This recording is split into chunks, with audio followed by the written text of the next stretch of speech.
आज हम लोग श्रीमद् भगवत गीता के द्वितीय अध्याय के 60वें श्लोक से प्रारंभ करने जा रहे हैं। पिछली वीडियोस में हमने 59वें श्लोक तक खत्म कर लिया था, जिसमें हम देख रहे थे कि भगवान बता रहे थे कि देहधारी जीव इंद्रिय भोग से भले ही निवृत्त हो जाएं, पर उसमें इंद्रिय भोगों की इच्छा बनी रहती है। लेकिन जब उत्तम रस का अनुभव होता है तो ये इच्छा भी खत्म हो जाती है। जिसके पश्चात ओम श्री परमात्मने नमः अथ द्वितीयोऽध्यायः श्रीभगवानुवाच यततो ह्यपि कौन्तेय पुरुषस्य विपश्चितः इन्द्रियाणि प्रमाथीनि हरन्ति प्रसभं मनः। हे अर्जुन, इंद्रियां इतनी प्रबल तथा वेगवान है कि वे उस विवेकी पुरुष के मन को भी बलपूर्वक हर लेती हैं जो उन्हें वश में करने का प्रयत्न करता है। बहुत से विद्वान ऋषि, दार्शनिक और अध्यात्मवादी जो हैं वो इंद्रियों को वश में करने का प्रयत्न करते हैं, लेकिन उनमें से बड़े भी कभी कभी विचलित हो जाते हैं।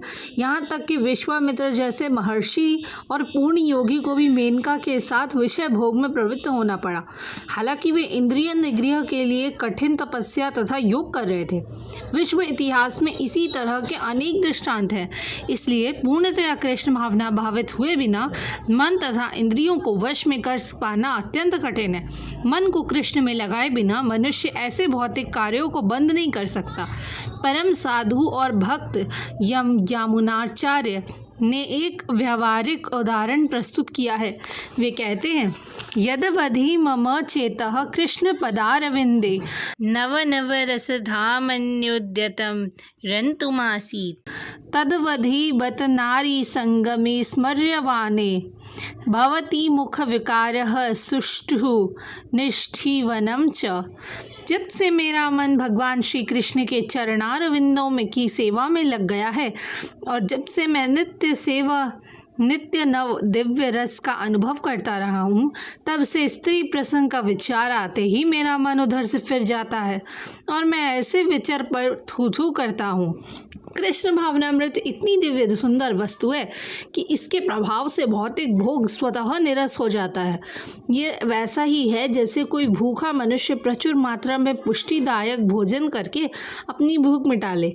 महाराज अम्बरीश भी परम योगी दुर्वासा मुनि पर इसीलिए विजय पा सके क्योंकि उनका मन निरंतर कृष्ण भावनामृत में लगा रहता था। स वै मनः कृष्ण पदारविंदयो वाचांसी वैकुंठ गुणानुवर्णने।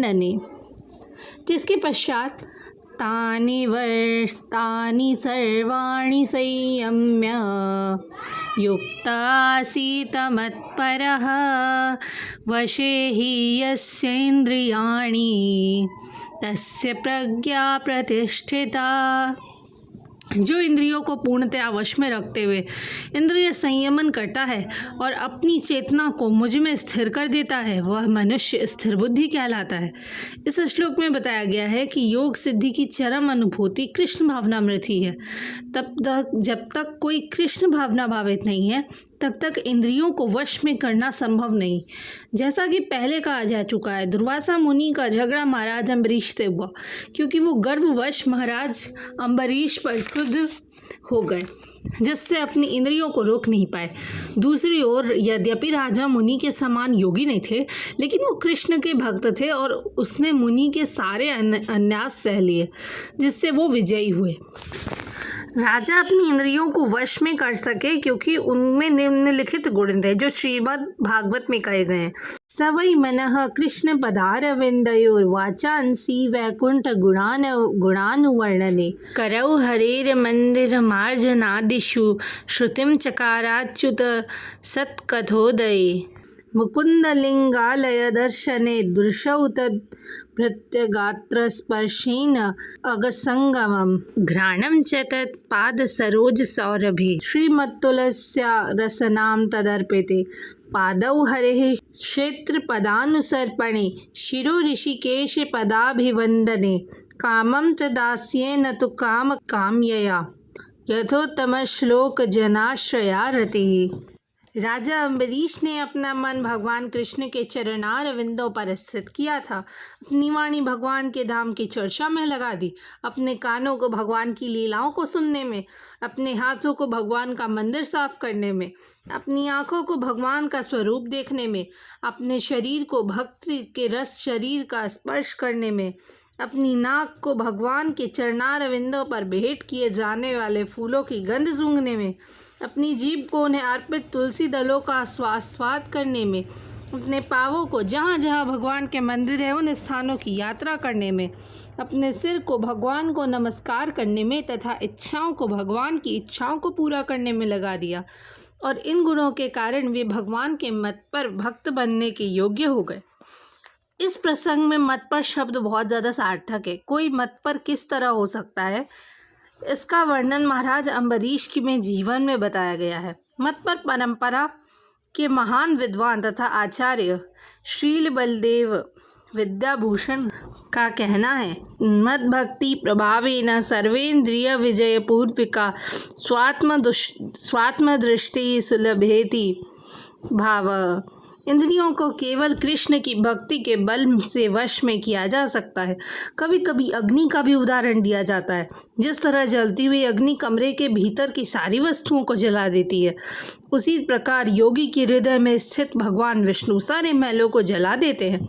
योग सूत्र भी विष्णु का ध्यान आवश्यक बताता है, शून्य का नहीं। तथा कथित योगी जो विष्णु पद को छोड़कर अन्य किसी वस्तु का ध्यान कर धरते हैं, वे केवल मृग मरीचिकाओं की खोज में वृथा ही अपना समय गंवाते हैं। हमें कृष्ण भावना भावित होना चाहिए, भगवान के प्रति अनुरक्त होना चाहिए। असली योग का यही उद्देश्य है। धन्यवाद। आज के लिए बस इतना ही। हम लोग आगे के श्लोक अगली वीडियो में करेंगे। तब तक के लिए जय श्री राधे कृष्ण।